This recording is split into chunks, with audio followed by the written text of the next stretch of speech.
आज हमारे साथ जो पेशेंट है, इनकी आप कंडीशन देख सकते हो। उनका कल हेयर ट्रांसप्लांट हुआ था, ये आज डे 1 है।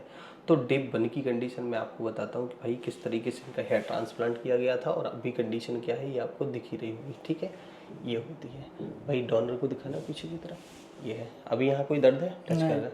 कुछ नहीं है कोई। चलो ठीक है, बाकी सब नॉर्मल लग रहा है? सब नॉर्मल है।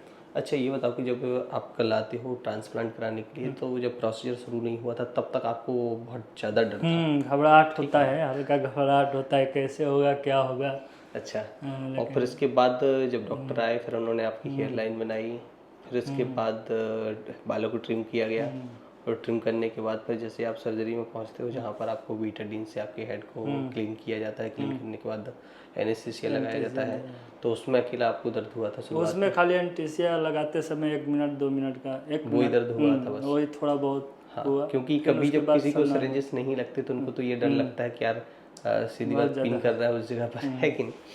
तो बस ये कंडीशन थी भाई की। तो फिर इसके बाद इनको जब एनेस्थीसिया लगा दिया गया, कंप्लीट हो गया, और फिर सर्जरी स्टार्ट हुई, तो डॉक्टर ने जब स्लिट बनाई आपकी, तो उस टाइम पर आपको क्या कितना पेन हो रहा था? कोई पेन नहीं हो रहा था। स्लेट बनाते समय कोई पेन नहीं हो कोई पेन नहीं होता? और जब फिर उसके बाद आपका स्लिट्स हो गई, एक्सट्रैक्शन किया हुआ, पीछे पंच से ग्राफ्ट को निकाला गया, तो कोई पेन नहीं, उसमें भी कोई पेन नहीं? उसमें भी कोई पेन नहीं। और फिर इसके बाद इम्प्लांटेशन जो चल रहा था, उसमें भी पेन नहीं हुआ? नहीं, उसमें भी नहीं, खाली एनेस्थीसिया लगाते समय होता है, 1 मिनट 1.5 मिनट का होता है। अच्छा, उसी टाइम पे? फिर उसके बाद सब नॉर्मल हो जाता, पता ही नहीं चलता है। क्योंकि देखो बहुत लोगों को ये लगता मेरे है मन में खुद डर था कि कैसे होगा क्या होगा। अच्छा, फाइनली करवाई लिया आप? लेकिन फिर यहाँ पर आने के बाद सब डर खत्म हो जाता। हेयर लाइन तो आपको बिल्कुल नेचुरल लगी है? अच्छा, सिर नीचे की तरफ करना, थोड़ा सिर नीचे करना। ये कंडीशन की भाई की थोड़ा सा अच्छा, हाँ ठीक है। आपकी ग्राफ्ट्स काफ़ी अच्छे थे, उस टाइम पर चेक किए थे, तो बाकी रिजल्ट तो अच्छा आएगा, वैसे टीम ने भी बताया, डॉक्टर ने भी बताया। बाकी देखते हैं जैसा रिजल्ट आएगा तो उस पर भी चर्चा करेंगे। बाकी अभी तो ना तो कोई स्वेलिंग है, और जो आपको मेडिसिन दी है अभी 7 दिन की, वो मेडिसिन अभी खाना है, और बस इसको धूप से भी बचाना है, थोड़ा एकदम धूप में नहीं रहना, और उसको सूखने भी नहीं देना। जो आपको सलाइन दिया गया था, हर 10 मिनट में स्प्रे करते जाना है, जिससे आपका बिल्कुल क्या है कि ये ईचिंग पैदा ना करे।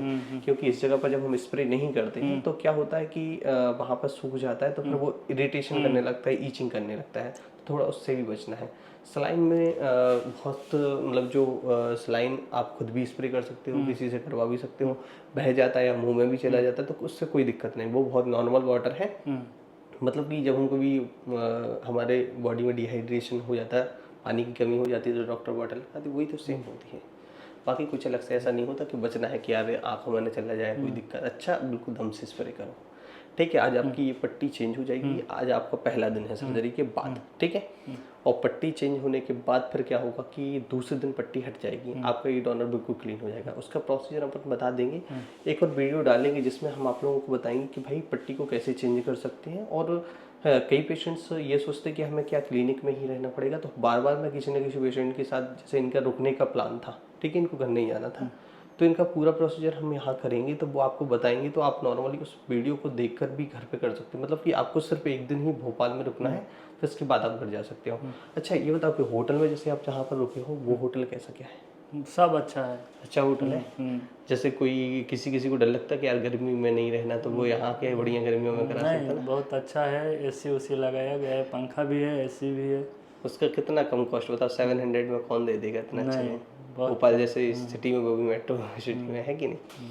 तो ऐसे लोग मतलब कई जगह पर ये होता है कि 5-5 4-4 पेशेंट्स को साथ में रोक देते हैं, तो इन्फेक्शन का इतना डर होता है कि एक व्यक्ति, एक खुला हुआ है सीधा सिर के ऊपर, ब्लड पूरा बह रहा है, और दूसरा भी है, उन्हीं बेड पर बार बार लेट रहे हैं पेशेंट्स, है कि नहीं? 5-5 6-6 लोग रुक रहे हैं, तो इससे हाइजीन मेंटेन नहीं हो पाता। ऐसे में कई लोगों को इन्फेक्शन भी हो जाते हैं, वो तुरंत नहीं दिखते, वो कम से कम 45 दिन बाद दिखते हैं इन्फेक्शन, है कि नहीं? तो इसलिए हम सेपरेट एक पेशेंट को एक ही रूम में रखते हैं, ताकि इन्फेक्शन से भी बचना पड़े। क्योंकि एक बार इन्फेक्शन हो गया तो फिर वो आपकी ग्राफ्ट को भी डैमेज कर सकता है, आपका रिजल्ट भी खराब कर सकता है, और शायद वो स्किन भी इतनी ख़राब कर दे कि नेक्स्ट टाइम आपका ट्रांसप्लांट भी ना हो पाए।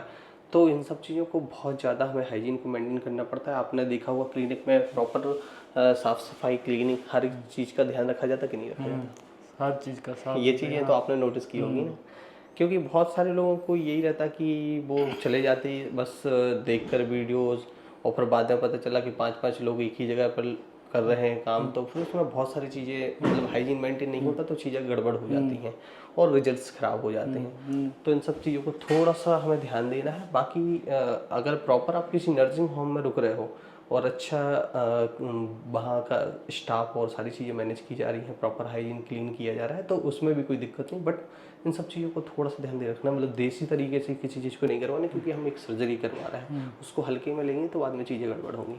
तो भाई इस वीडियो में काफ़ी सारी चीज़ें आपको समझ आई होंगी, और बाकी पेशेंट साथ में ही हैं, इनकी अभी ड्रेसिंग चेंज होगी, फिर इसके बाद इनका जो भी अपडेट होगा आपको डे बाई डे इसी चैनल पर देखने को मिलेगा। इसलिए आप चैनल को सब्सक्राइब रख लेना, ताकि आप लोगों को सारे अपडेट्स इनके मिलते रहें।